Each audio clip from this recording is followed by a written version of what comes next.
नमस्कार दोस्तों। आइए सुनते हैं महान लेखक प्रेमचंद की लिखी कहानी उन्माद। मनहर ने अनुरक्त होकर कहा, वह सब तुम्हारी कुर्बानियों का फल है वागी। नहीं तो आज मैं किसी अंधेरी गली में, किसी अंधेरे मकान के अंदर अंधेरी जिंदगी के दिन काटता होता। तुम्हारी सेवा और उपकार हमेशा याद रहेंगे। तुमने मेरा जीवन सुधार दिया, मुझे आदमी बना दिया। वागेश्वरी ने सिर झुकाए हुए नम्रता से उत्तर दिया, ये तुम्हारी सज्जनता ही मानूं। मैं बेचारी भला तुम्हारी जिंदगी क्या सुधारूंगी।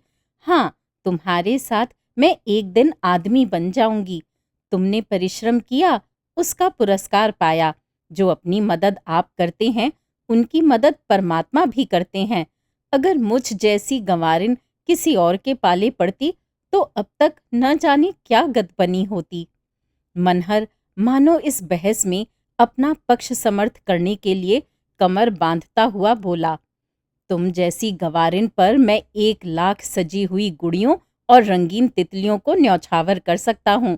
तुमने मेहनत करने का वह अवसर और अवकाश दिया जिसके बिना कोई सफल हो ही नहीं सकता। अगर तुमने अपनी अन्य विलास प्रिय रंगीन मिजाज बहनों की तरह मुझे अपने तकाजों से दबा रखा होता तो मुझे उन्नति करने का अवसर कहाँ मिलता। तुमने मुझे वह निश्चिंतता प्रदान की जो स्कूल के दिनों में भी न मिली थी। अपने और सहकर्मियों को देखता हूँ तो मुझे उन पर दया आती है। किसी का खर्च पूरा नहीं पड़ता, आधा महीना भी नहीं जाने पाता और हाथ खाली हो जाता है।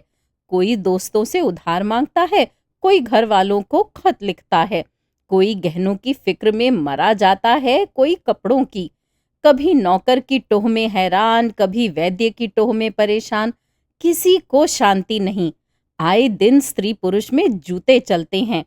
अपना जैसा भाग्यवान तो मुझे कोई दीख नहीं पड़ता। मुझे घर के सारे आनंद प्राप्त हैं और जिम्मेदारी एक भी नहीं। तुमने ही मेरे हौसलों को उभारा, मुझे उत्तेजना दी। जब कभी मेरा उत्साह टूटने लगता था तो तुम मुझे तसल्ली देती थीं। मुझे मालूम ही नहीं हुआ कि तुम घर का प्रबंध कैसे करती हो। तुमने मोटे से मोटा काम अपने हाथों से किया जिसमें मुझे पुस्तकों के लिए रुपये की कमी न हो। तुम ही मेरी देवी हो और तुम्हारी बदौलत ही आज मुझे यह सौभाग्य प्राप्त हुआ है। मैं तुम्हारी इन सेवाओं की स्मृति को हृदय में सुरक्षित रखूंगा वागी। और एक दिन वह आएगा जब तुम अपने त्याग और तप का आनंद उठाओगी। वागेश्वरी ने गदगद होकर कहा, तुम्हारे ये शब्द मेरे लिए सबसे बड़े पुरस्कार हैं मानू। मैं और किसी पुरस्कार की भूखी नहीं। मैंने जो कुछ तुम्हारी थोड़ी बहुत सेवा की, उसका इतना यश मुझे मिलेगा, मुझे तो आशा भी न थी। मनहर नाथ का हृदय इस समय उदार भावों से उमड़ा हुआ था। वह यूं बहुत ही अल्पभाषी, कुछ रूखा आदमी था और शायद वागेश्वरी के मन में उसकी शुष्कता पर दुख भी हुआ हो। पर इस समय सफलता के नशे ने उसकी वाणी में परसे लगा दिए थे। बोला, जिस समय मेरे विवाह की बातचीत हो रही थी मैं बहुत शंकित था। समझ गया कि मुझे जो कुछ होना था हो चुका। अब सारी उम्र देवी जी की नाजबरदारी में गुजरेगी। बड़े बड़े अंग्रेज विद्वानों की पुस्तकें पढ़ने से मुझे भी विवाह से घृणा हो गई थी। मैं इसे उम्र कैद समझने लगा था जो आत्मा और बुद्धि की उन्नति का द्वार बंद कर देती है, जो मनुष्य को स्वार्थ का भक्त बना देती है, जो जीवन के क्षेत्र को संकीर्ण कर देती है। मगर 2 ही 4 मास के बाद मुझे अपनी भूल मालूम हुई। मुझे मालूम हुआ कि सुभार्या स्वर्ग की सबसे बड़ी विभूति है, जो मनुष्य को उज्जवल और पूर्ण बना देती है, जो आत्मोन्नति का मूल तंत्र है। मुझे मालूम हुआ कि विवाह का उद्देश्य भोग नहीं, आत्मा का विकास है। वागेश्वरी मनहर की नम्रता और सहन न कर सकी। वह किसी बात के बहाने से उठकर चली गई। मनहर और वागेश्वरी का विवाह हुए 3 साल गुजरे थे।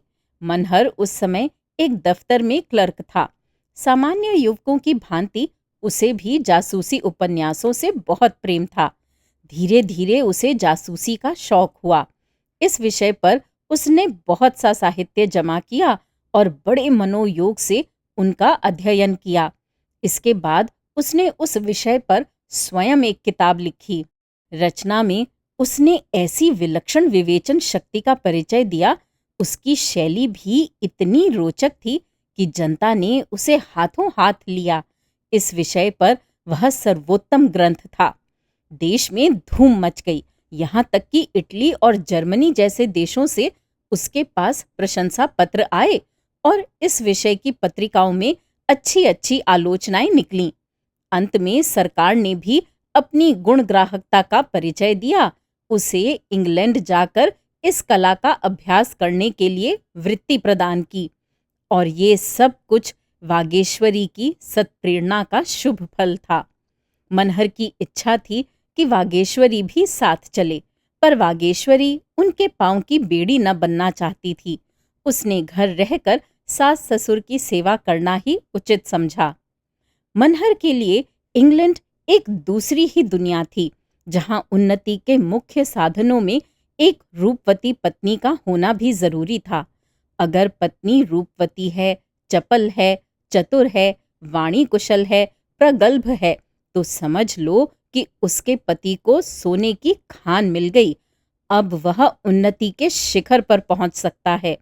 मनोयोग और तपस्या के बूते पर नहीं, पत्नी के प्रभाव और आकर्षण के तेज पर।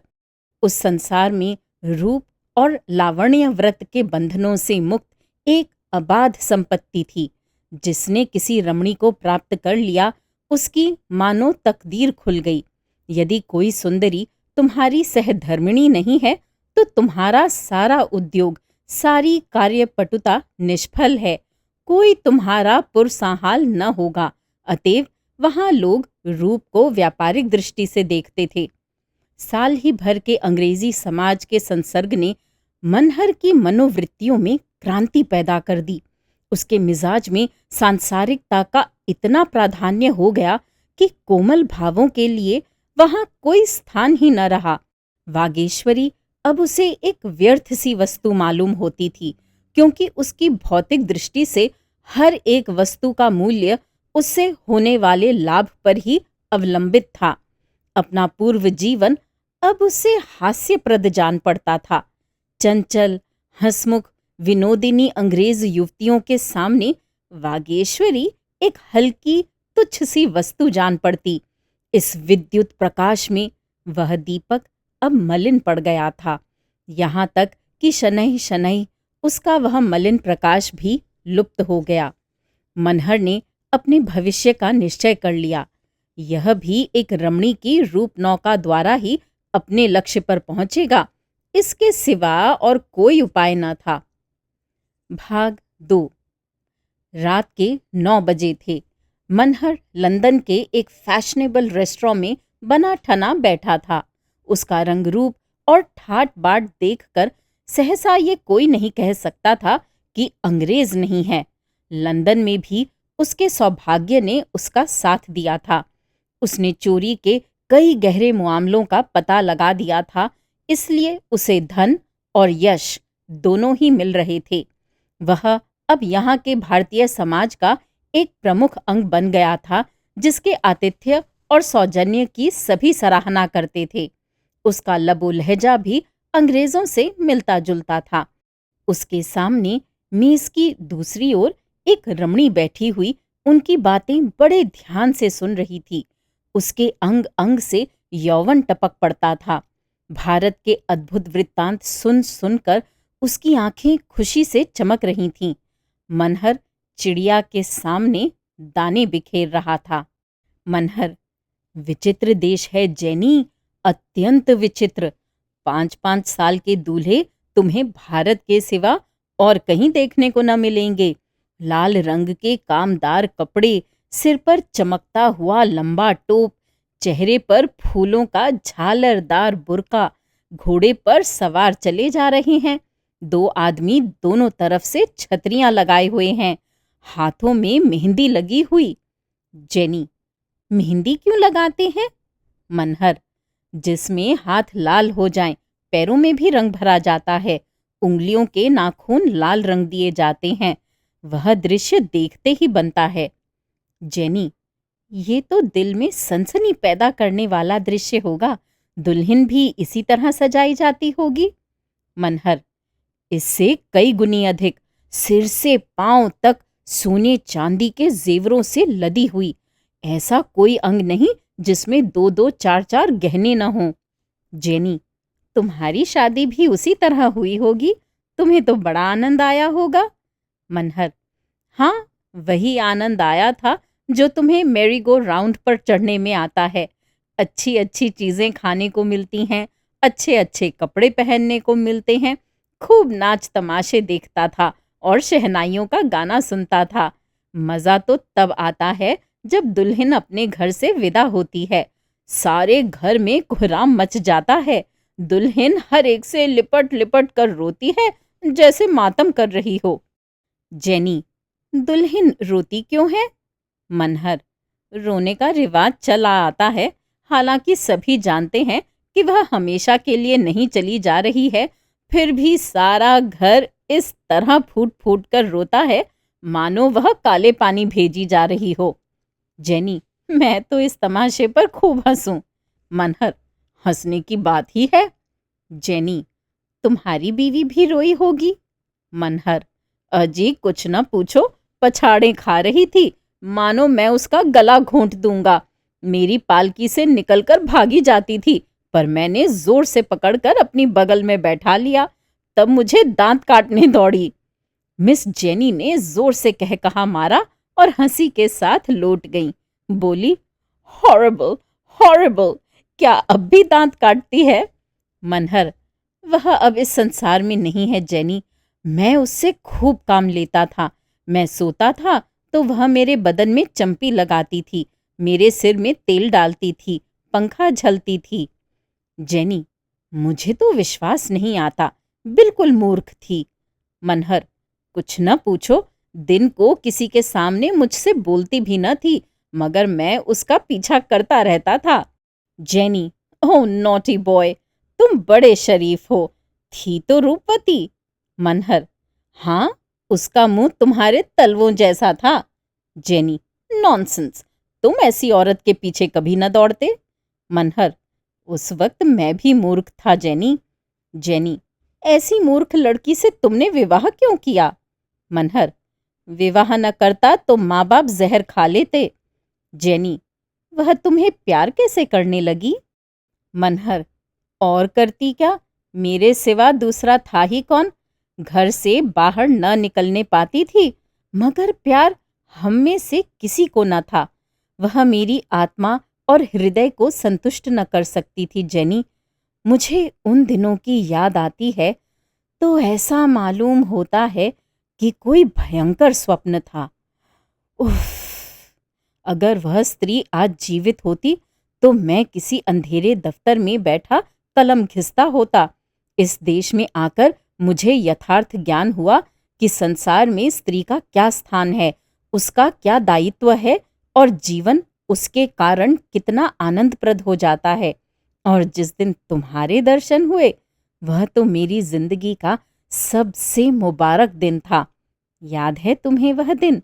तुम्हारी वह सूरत मेरी आंखों में अब भी फिर रही है। जेनी, अब मैं चली जाऊंगी, तुम मेरी खुशामद करने लगे। भाग 3। भारत के मजदूर दल सचिव थे लॉर्ड बार्बर और उनके प्राइवेट सेक्रेटरी थे mister coward. Lord barber Bharat के सच्चे मित्र समझे जाते थे।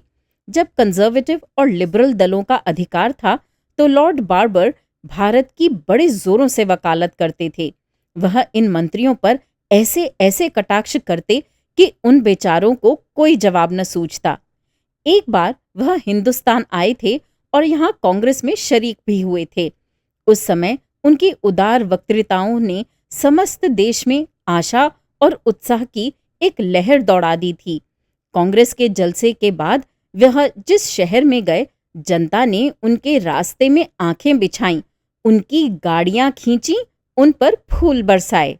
चारों ओर से यही आवाज आती थी, ये है भारत का उद्धार करने वाला। लोगों को विश्वास हो गया कि भारत के सौभाग्य से अगर कभी लॉर्ड बार्बर को अधिकार प्राप्त हुआ तो वह दिन भारत के इतिहास में मुबारक होगा। लेकिन अधिकार पाते ही लॉर्ड बार्बर में एक विचित्र परिवर्तन हो गया। उनके सारे सद्भाव, उनकी उदारता, न्यायपरायणता, सहानुभूति, ये सभी अधिकार के भंवर में पड़ गए और अब लॉर्ड बार्बर और उनके पूर्वाधिकार के व्यवहार में लेश मात्र भी अंतर न था। वह भी वही कर रहे थे जो उनके पहले के लोग कर चुके थे। वही दमन था, वही जातिगत अभिमान, वही कट्टरता, वही संकीर्णता। देवता अधिकार के सिंहासन पर पांव रखते ही अपना देवत्व खो बैठा था। अपने 2 साल के अधिकार काल में उन्होंने सैकड़ों ही अफसर नियुक्त किए थे, पर उनमें एक भी हिंदुस्तानी न था। भारतवासी निराश हो होकर उन्हें डाई हार्ड, धन का उपासक और साम्राज्यवाद का पुजारी कहने लगे थे। ये खुला हुआ रहस्य था कि जो कुछ करते थे मिस्टर कावर्ड करते थे। हक ये था कि लॉर्ड बार्बर नियत के इतने शेर थे जितने दिल के कमजोर। हालांकि परिणाम दोनों दशाओं में एक सा था। ये मिस्टर कावर्ड एक ही महापुरुष थे। उनकी उम्र 40 से अधिक गुजर चुकी थी, पर अभी तक उन्होंने विवाह न किया था। शायद उनका ख्याल था कि राजनीति के क्षेत्र में रहकर वैवाहिक जीवन का आनंद नहीं उठा सकते। वास्तव में नवीनता के मधुप थे। उन्हें नित्य नए विनोद और आकर्षण, नित्य नए लिबास और उल्लास की टोह रहती थी। दूसरों के लगाए हुए बाग की सैर करके चित्त को प्रसन्न कर लेना इससे कहीं सरल था कि अपना बाग आप लगाएं और उसकी रक्षा और सजावट में अपना सिर खपाएं। उनको व्यावहारिक और व्यापारिक दृष्टि में ये लटका उससे कहीं आसान था। दोपहर का समय था। मिस्टर कावर्ड नाश्ता करके सिगार पी रहे थे कि मिस जेनी रोज के आने की खबर हुई। उन्होंने तुरंत आईने के सामने खड़े होकर अपनी सूरत देखी, बिखरे हुए बालों को संवारा, बहुमूल्य इत्र मला और मुख से स्वागत की सहास छवि दर्शाते हुए कमरे से निकलकर मिस रोज से हाथ मिलाया।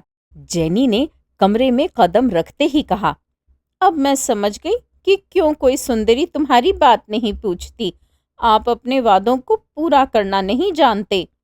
मिस्टर कावर्ड ने जेनी के लिए एक कुर्सी खींचते हुए कहा, मुझे बहुत खेद है मिस रोज कि मैं कल अपना वादा पूरा न कर सका। प्राइवेट सेक्रेटरियों का जीवन कुत्तों के जीवन से भी है। बार बार चाहता था कि दफ्तर से उठूं, पर एक ना एक कॉल ऐसा आ जाता था कि फिर रुक जाना पड़ता था। मैं तुमसे क्षमा मांगता हूँ। बॉल में तुम्हें खूब आनंद आया होगा।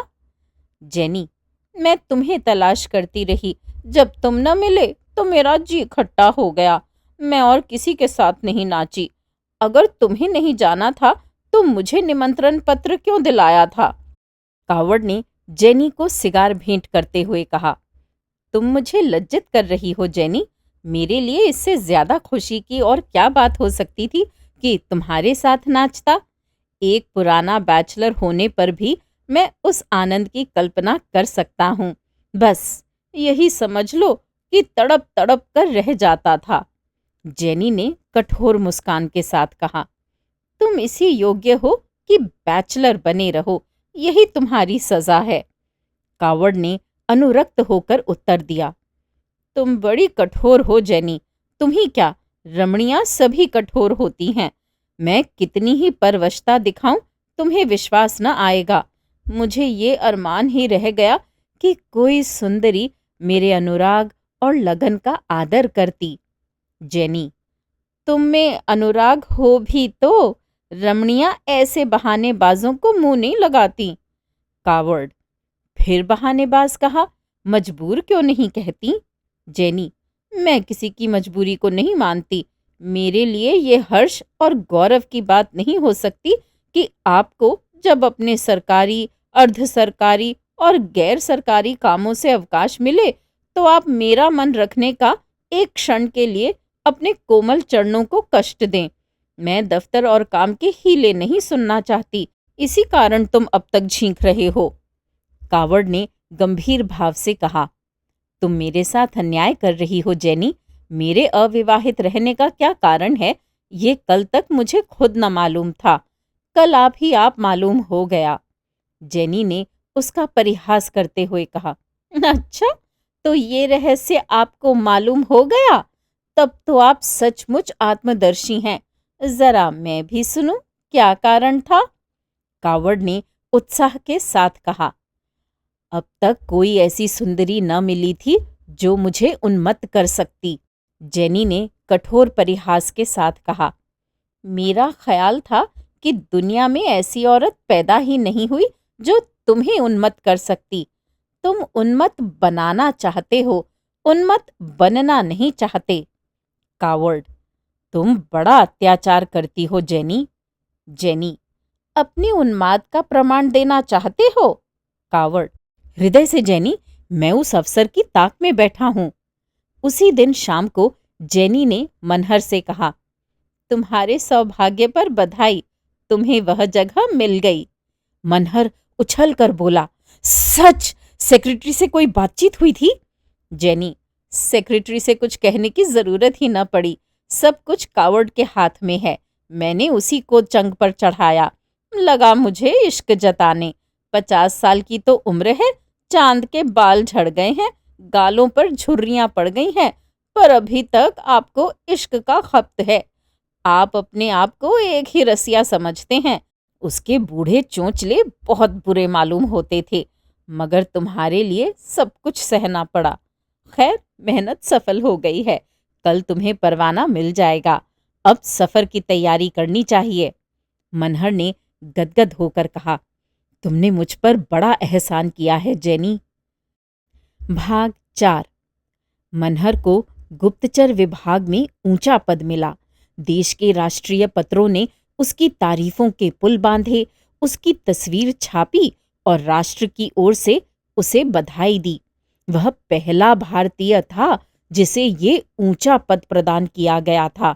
ब्रिटिश सरकार ने सिद्ध कर दिया था कि उसकी न्याय बुद्धि जातीय अभिमान और द्वेष से उच्चतर है।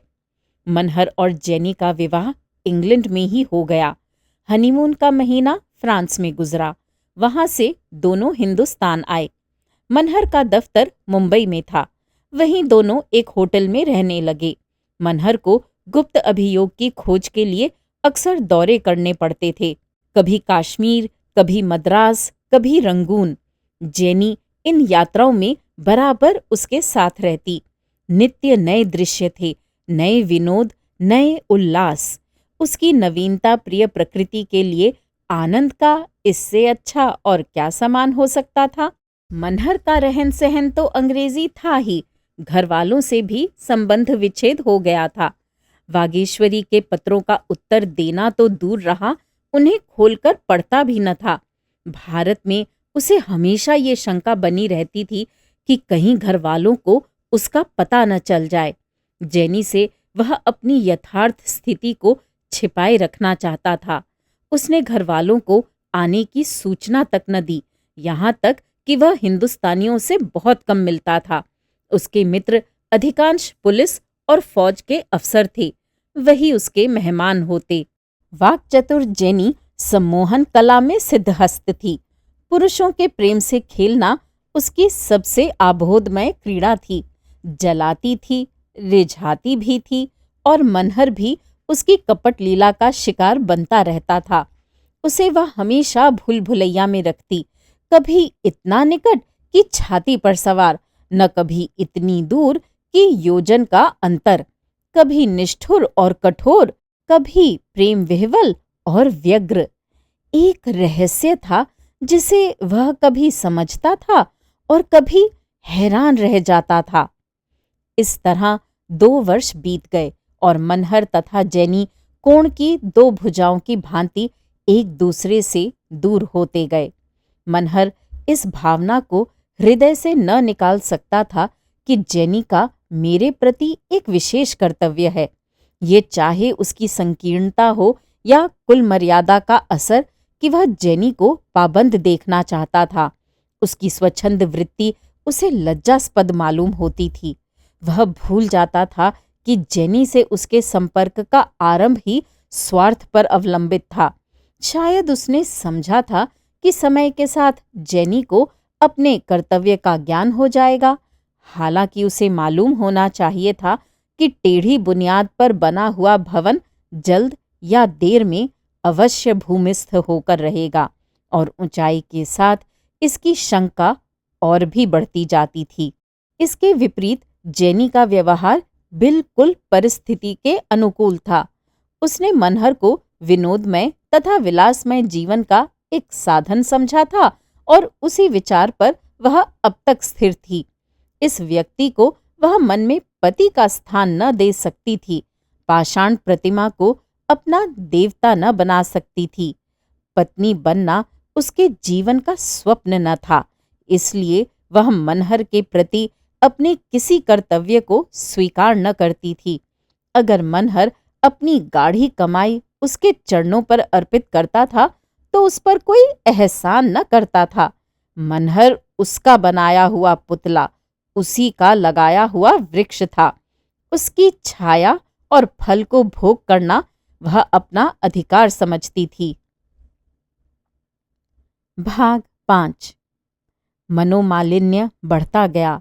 आखिर मनहर ने उसके साथ दावतों और जलसों में जाना छोड़ दिया, पर जेनी पूर्ववत सैर करने जाती, मित्रों से मिलती, दावतें करती और दावतों में शरीक होती।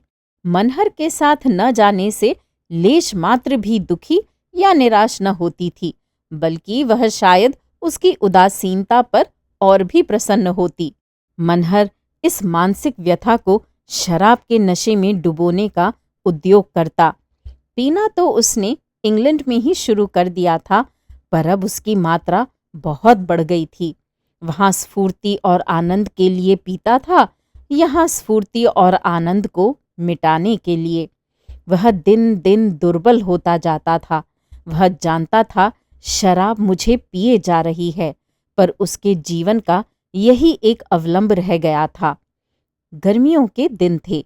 मनहर एक मामले की जांच करने के लिए लखनऊ में डेरा डाले हुए था। मामला बहुत संगीन था। उसे सिर उठाने की फुर्सत न मिलती थी। स्वास्थ्य भी कुछ खराब हो चला था, मगर जेनी अपने सैर सपाटे में मग्न थी। आखिर एक दिन उसने कहा, मैं नैनीताल जा रही हूँ, यहाँ की गर्मी मुझसे सही नहीं जाती। मनहर ने लाल लाल आंखें निकाल कर कहा, नैनीताल में क्या काम है? वह आज अपना अधिकार दिखाने पर तुल गया। जेनी भी उसके अधिकार की उपेक्षा करने पर तुली हुई थी। बोली, यहाँ कोई सोसाइटी नहीं, सारा लखनऊ पहाड़ों पर चला गया है। मनहर ने जैसे म्यान से तलवार निकालकर कहा, जब तक मैं यहाँ हूं तुम्हें कहीं जाने का अधिकार नहीं है। तुम्हारी शादी मेरे साथ हुई है, सोसाइटी के साथ नहीं। फिर तुम साफ देख रही हो कि मैं बीमार हूं, इस पर भी तुम अपनी विलास प्रवृत्ति को रोक नहीं सकती। मुझे तुमसे ऐसी आशा न थी जेनी। मैं तुमको शरीफ समझता था। मुझे स्वप्न में भी ये गुमान न था कि तुम मेरे साथ ऐसी बेवफाई करोगी। जेनी ने अविचलित भाव से कहा, तो क्या तुम समझते थे मैं भी तुम्हारी हिंदुस्तानी स्त्री की तरह तुम्हारी लौंडी बनकर रहूंगी और तुम्हारे तलवे सहलाऊंगी? मैं तुम्हें इतना नादान नहीं समझती। अगर तुम्हें हमारी अंग्रेजी सभ्यता की इतनी मोटी सी बात मालूम नहीं, तो अब मालूम कर लो कि अंग्रेज स्त्री अपनी रुचि के सिवा और किसी की पाबंद नहीं। तुमने मुझसे इसलिए विवाह किया था कि मेरी सहायता से तुम्हें सम्मान और पद प्राप्त हो। सभी पुरुष ऐसा करते हैं और तुमने भी वही किया। मैं इसके लिए तुम्हें बुरा नहीं कहती, लेकिन जब तुम्हारा वह उद्देश्य पूरा हो गया जिसके लिए तुमने मुझसे विवाह किया था, तो तुम मुझसे अधिक आशा क्यों रखते हो? तुम हिंदुस्तानी हो, अंग्रेज नहीं हो सकते। मैं अंग्रेज हूं और हिंदुस्तानी नहीं हो सकती। इसलिए हम में से किसी को यह अधिकार नहीं है कि वह दूसरे को अपनी मर्जी का गुलाम बनाने की चेष्टा करे। मनहर हतबुद्धि सा बैठा सुनता रहा। एक एक शब्द विष की घूंट की भांति उसके कंठ के नीचे उतर रहा था। कितना कठोर सत्य था! पद लालसा के उस प्रचंड आवेग में, विलास तृष्णा के उस अदम्य प्रवाह में वह भूल गया था कि जीवन में कोई ऐसा तत्व भी है जिसके सामने पद और विलास कांच के खिलौनों से अधिक मूल्य नहीं रखते। वह विस्मृत सत्य इस समय अपने दारुण विलाप से उसकी मदमग्न चेतना को तड़पाने लगा। शाम को जेनी नैनीताल चली गई। मनहर ने उसकी ओर आंखें उठाकर भी न देखा। भाग 6। 3 दिन तक मनहर घर से न निकला। जीवन के 5-6 वर्षों में उसने जितने रत्न संचित किए थे, जिन पर वह गर्व करता था, जिन्हें पाकर वह अपने को धन्य मानता था, अब परीक्षा की कसौटी पर जाकर नकली पत्थर सिद्ध हो रहे थे। उसकी अपमानित, ग्लानित, पराजित आत्मा एकांत रुदन के सिवा और कोई त्राण न पाती थी। अपनी टूटी झोंपड़ी को छोड़कर वह जिस जिस सुनहले कलश वाले भवन की ओर लपका था, वह मरीचिका मात्र थी, और अब उसे फिर उसी टूटी झोंपड़ी की याद आई जहां उसने शांति, प्रेम और आशीर्वाद की सुधा पी थी। ये सारा आडंबर उसे काट खाने लगा। उस सरल शीतल स्नेह के सामने ये सारी विभूतियां तुझसी जंचने लगीं। तीसरे दिन वह भीषण संकल्प करके उठा और 2 पत्र लिखे। एक तो अपने पद से इस्तीफा था, दूसरा जेनी से अंतिम विदा की सूचना। इस्तीफे में उसने लिखा, मेरा स्वास्थ्य नष्ट हो गया है और मैं इस भार को नहीं संभाल सकता। जेनी के पत्र में उसने लिखा, हम और तुम दोनों ने भूल की और हमें जल्द से जल्द उस भूल को सुधार लेना चाहिए। मैं तुम्हें सारे बंधनों से मुक्त करता हूँ, तुम भी मुझे मुक्त कर दो। मेरा तुमसे कोई संबंध नहीं है। अपराध न तुम्हारा है न मेरा। समझ का फेर तुम्हें भी था और मुझे भी। मैंने अपने पद से इस्तीफा दे दिया है और अब तुम्हारा मुझ पर कोई एहसान नहीं रहा। मेरे पास जो कुछ है वह तुम्हारा है, वह सब मैं छोड़े जाता हूँ। मैं तो निमित्त मात्र था, स्वामिनी तुम थीं।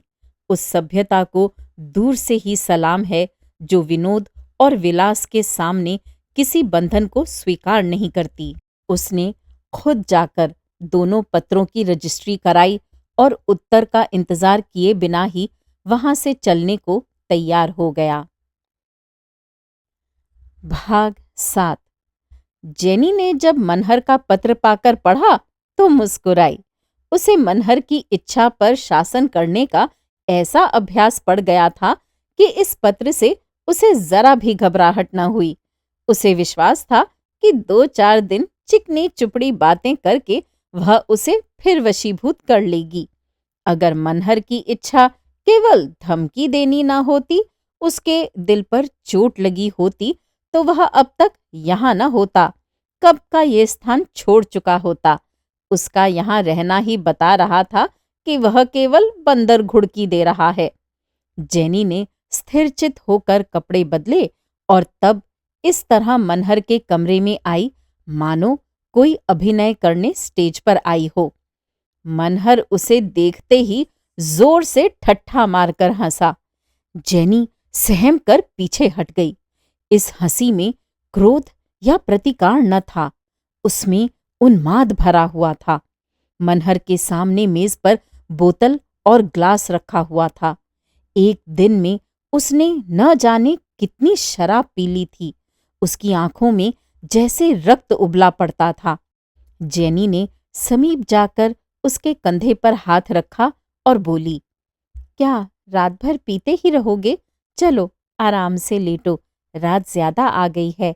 घंटों से बैठी तुम्हारा इंतजार कर रही हूं। तुम इतने निष्ठुर तो कभी न थे। मनहर खोया हुआ सा बोला, तुम कब आ गई वागी? देखो मैं कब से तुम्हें पुकार रहा हूं। चलो आज सैर पर आए। उसी नदी के किनारे तुम अपना वही प्यारा गीत सुनाना जिसे सुनकर मैं पागल हो जाता हूँ। क्या कहती हो? मैं बेमुरव्वत हूँ। ये तुम्हारा अन्याय है बागी। मैं कसम खाकर कहता हूँ, ऐसा एक दिन भी नहीं गुजरा जब तुम्हारी याद ने मुझे न रुलाया हो। जेनी ने उसका कंधा हिलाकर कहा, तुम ये क्या उलझुलुल बक रहे हो? वागी यहाँ कहाँ है? मनहर ने उसकी ओर अपरिचित भाव से देखकर कुछ कहा, फिर जोर से हंसकर बोला, मैं ये ना मानूंगा वागी। तुम्हें मेरे साथ चलना होगा। वहां मैं तुम्हारे लिए फूलों की एक माला बनाऊंगा। जेनी ने समझा, ये शराब बहुत पी गए हैं, बकझक कर रहे हैं। इनसे इस वक्त कुछ बातें करना व्यर्थ है। चुपके से कमरे के बाहर चली गई।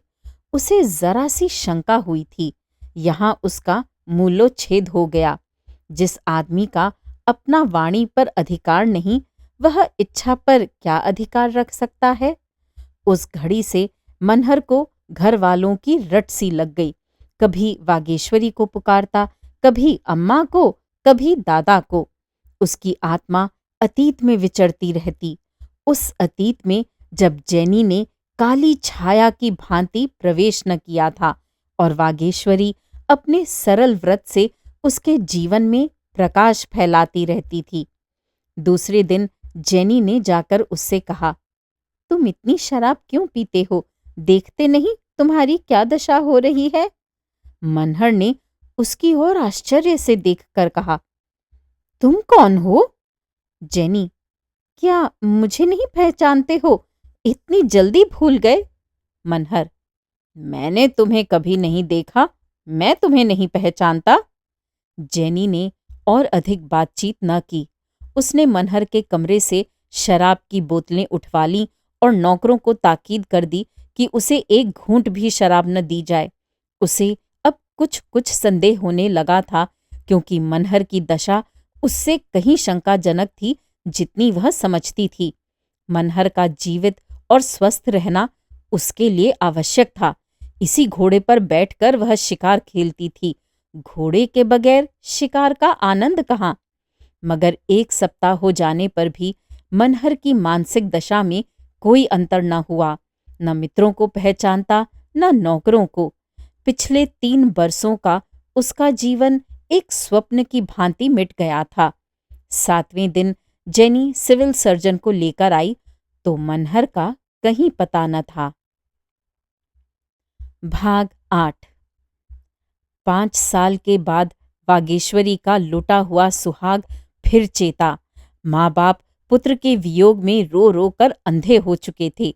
वागेश्वरी निराशा में भी आस बांधे बैठी हुई थी। उसका मायका संपन्न था। बार बार बुलावे आते, बाप आया, भाई आया, पर धैर्य और व्रत की देवी घर से न टली। जब मनहर भारत आया तो वागेश्वरी ने सुना कि वह विलायत से एक मेम लाया है। फिर भी उसे आशा थी कि वह आएगा, लेकिन उसकी आशा पूरी न हुई। फिर उसने सुना वह ईसाई हो गया है, आचार विचार त्याग दिया है। तब उसने माथा ठोंक लिया। घर की अवस्था दिन दिन बिगड़ने लगी। वर्षा बंद हो गई और सागर सूखने लगा। घर बिका, कुछ जमीन थी वह बिकी। फिर गहनों की बारी आई, यहाँ तक कि अब केवल आकाशी वृत्ति थी। कभी चूल्हा जल गया, कभी ठंडा पड़ा रहा। एक दिन संध्या समय वह कुएं पर पानी भरने गई थी कि एक थका हुआ, जीर्ण, विपत्ति का मारा जैसा आदमी आकर कुएं की जगत पर बैठ गया। वागेश्वरी ने देखा तो मनहर। उसने तुरंत घूंघट बढ़ा लिया। आंखों पर विश्वास न हुआ, फिर भी आनंद और विस्मय से हृदय में फुरेरियां उड़ने लगीं। रस्सी और कलसा कुएं पर छोड़कर लपकी हुई घर आई और सास से बोली, अम्मा जी, जरा कुएं पर जाकर देखो, कोई आया है। सास ने कहा, तू पानी लाने गई थी या तमाशा देखने? घर में एक बूंद पानी नहीं है। कौन आया है कुएं पर? चलकर देख लो ना। कोई सिपाही प्यादा होगा, अब उनके सिवा और कौन आने वाला है? कोई महाजन तो नहीं है? नहीं अम्मा, तुम चली क्यों नहीं चलती? बूढ़ी माता भांति भांति की शंकाएं करती हुई कुएं पर पहुंची तो मनहर दौड़कर उनके पैरों से लिपट गया। माता ने उसे छाती से लगाकर कहा, तुम्हारी ये दशा है मानू, क्या बीमार हो? असबाब कहाँ है? मनहर ने कहा, पहले कुछ खाने को दो अम्मा, बहुत भूखा हूं। मैं बड़ी दूर से पैदल चला आ रहा हूं। गांव में खबर फैल गई कि मनहर आया है। लोग उसे देखने दौड़े। किस ठाठ से आया है, बड़े ऊंचे पद पर है, हजारों रुपए पाता है। अब उसके ठाठ का क्या पूछना, मीम भी साथ आई है या नहीं। मगर जब आकर देखा तो आफत का मारा आदमी, फटे हाल, कपड़े तार तार, बाल बढ़े हुए, जैसे जेल से आया हो। प्रश्नों की बौछार होने लगी। हमने तो सुना था तुम किसी बड़े ऊंचे पद पर हो। मनहर ने जैसे किसी भूली बात को याद करने का विफल प्रयास करके कहा, मैं तो किसी ओहदे पर नहीं। वाह, तुम विलायत से मेम नहीं लाए थे? मनहर ने चकित होकर कहा, विलायत? विलायत कौन गया था? अरे भंग तो नहीं खा गए हो, तुम विलायत नहीं गए थे? मनहर मूढ़ों की भांति हंसा, मैं विलायत क्या करने जाता? अजी, तुमको वजीफा नहीं मिला था, यहां से तुम विलायत गए थे, तुम्हारे पत्र बराबर आते थे। अब तुम कहते हो मैं विलायत गया ही नहीं। होश में हो या हम लोगों को उल्लू बना रहे हो? मनहर ने उन लोगों की ओर आंखें फाड़कर देखा और बोला, मैं तो कहीं नहीं गया था, आप लोग जाने क्यों कह रहे हैं। अब इसमें संदेह की गुंजाइश न रही कि वह अपने होश हवास में नहीं है। उसे विलायत जाने के पहले की सारी बातें याद थीं। गांव और घर के हर एक आदमी को पहचानता था, सबसे नम्रता और प्रेम से बातें करता था। लेकिन जब इंग्लैंड, अंग्रेज बीवी और ऊंचे पद का जिक्र आता तो भौचक्का होकर ताकने लगता। वागेश्वरी को अब उसके प्रेम में एक अस्वाभाविक अनुराग दिखता था जो बनावटी मालूम होता था। वह चाहती थी कि उसके व्यवहार और आचरण में पहले किसी बेतकल्लुफी हो। वह प्रेम का स्वांग नहीं, प्रेम चाहती थी। 10 ही 5 दिनों में उसे ज्ञात हो गया कि इस विशेष अनुराग का कारण बनावट या दिखावा नहीं, वरन कोई मानसिक विकार है। मनहर ने माँ बाप का इतना अदब पहले कभी न किया था। उसे अब मोटे से मोटा काम करने में संकोच न था। वह जो बाजार से साग सब्जी लाने में अपना अनादर समझता था, अब कुएं से पानी खींचता, लकड़ियां फाड़ता और घर में झाड़ू लगाता था। और अपने घर में ही नहीं, सारे मोहल्ले में उसकी सेवा और नम्रता की चर्चा होती थी। एक बार मोहल्ले में चोरी हुई। पुलिस ने बहुत दौड़ धूप की, पर चोरों का पता न चला। मनहर ने चोरी का पता ही नहीं लगा दिया, बल्कि माल भी बरामद करा लिया। इससे आसपास के गांव और मोहल्लों में उसका यश फैल गया। कोई चोरी हो जाती तो लोग उसके पास दौड़े आते और अधिकांश उद्योग उसके सफल भी होते थे। इस तरह उसकी जीविका की एक व्यवस्था हो गई। वह अब वागेश्वरी के इशारों का गुलाम था। उसी की दिलजोई और सेवा में उसके दिन काटते थे। वह अब वागेश्वरी के इशारों का गुलाम था। उसी की दिलजोई और सेवा में उसके दिन कटते थे। अगर उसमें विकार या बीमारी का कोई लक्षण था तो इतना ही। यही सनक उसे सवार हो गई थी। वागेश्वरी को उसकी दशा पर दुख होता था, पर उसकी ये बीमारी उस स्वास्थ्य से उसे कहीं प्रिय थी जब वह उसकी बात भी न पूछता था। भाग 9। 6 महीनों के बाद एक दिन जेनी मनहर का पता लगाती हुई आ पहुंची। हाथ में जो कुछ था वह सब उड़ा चुकने के बाद अब उसे किसी आश्रय की खोज थी। उसके चाहने वालों में कोई ऐसा न था जो उसकी आर्थिक सहायता करता। शायद अब जेनी को कुछ ग्लानि भी होती थी। वह अपने किए पर लज्जित थी। द्वार पर हॉर्न की आवाज सुनकर मनहर बाहर निकला और इस प्रकार जेनी को देखने लगा मानो उसे कभी देखा ही नहीं। जेनी ने मोटर से उतरकर उससे हाथ मिलाया और अपनी बीती सुनाने लगी। तुम इस तरह मुझसे छिपकर क्यों चले आए और फिर आकर एक पत्र भी नहीं लिखा। आखिर मैंने तुम्हारे साथ क्या बुराई की थी? फिर मुझ में कोई बुराई देखी थी तो तुम्हें चाहिए था कि मुझे सावधान कर देते। छिपकर चले आने से क्या फायदा हुआ? ऐसी अच्छी जगह मिल गई थी, वह भी हाथ से निकल गई। मनहर काठ के उल्लू की भांति खड़ा रहा। जेनी ने फिर कहा, तुम्हारे चले आने के बाद मेरे ऊपर जो संकट आए वह सुनाऊं तो तुम घबरा जाओगे।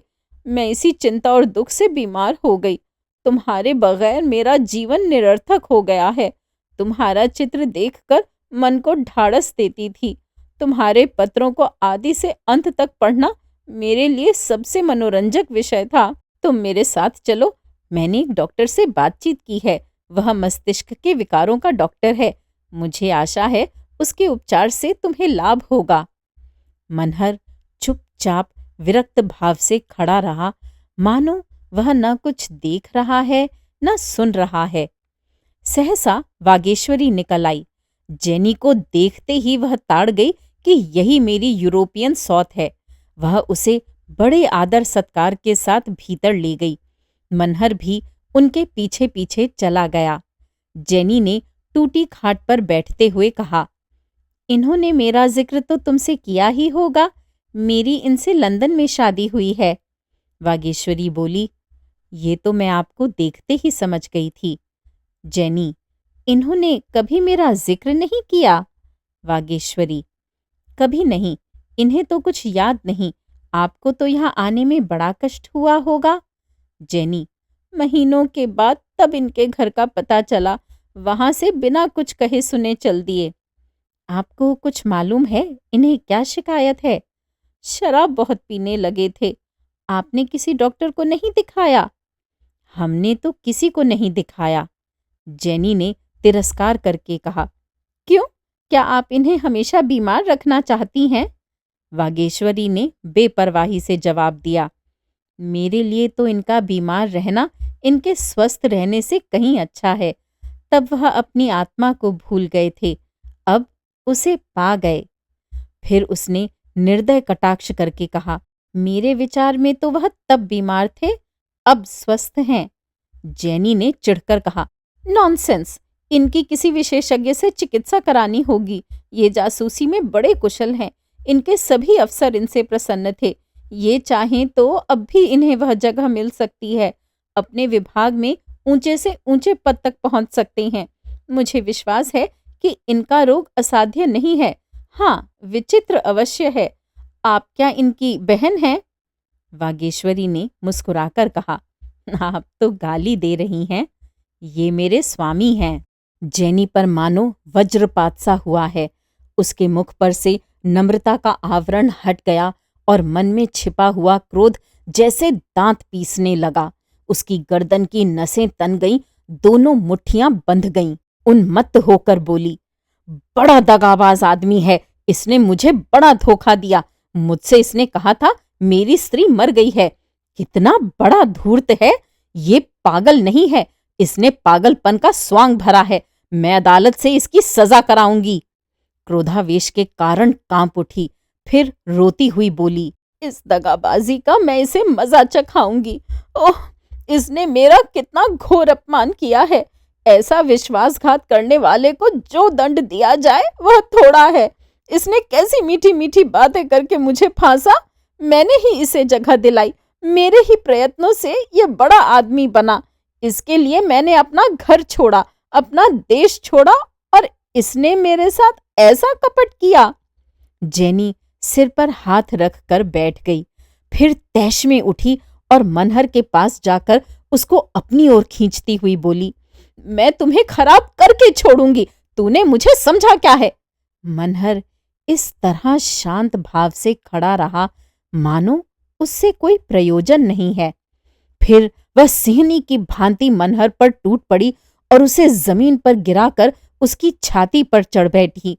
वागेश्वरी ने उसका हाथ पकड़कर अलग कर दिया और बोली, तुम ऐसी डायन न होती तो उनकी ये दशा ही क्यों होती? जेनी ने तैश में आकर जेब से पिस्तौल निकाली और वागेश्वरी की तरफ बढ़ी। सहसा मनहर तड़प कर उठा। उसके हाथ से भरा हुआ पिस्तौल छीनकर फेंक दिया और वागेश्वरी के सामने खड़ा हो गया। फिर ऐसा मुंह बना लिया मानो कुछ हुआ ही नहीं। उसी वक्त मनहर की माता दोपहरी की नींद सोकर उठी और जेनी को देखकर वागेश्वरी की ओर प्रश्न की आंखों से ताका।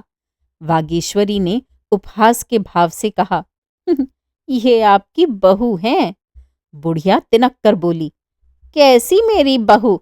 ये मेरी बहू बनने जोग है बंदरिया?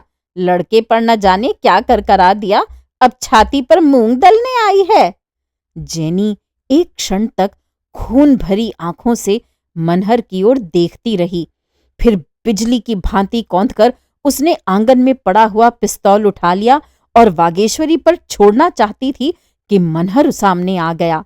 वह बेधड़क जेनी के सामने चला गया, उसके हाथ से पिस्तौल छीन लिया और अपनी छाती में गोली मार ली।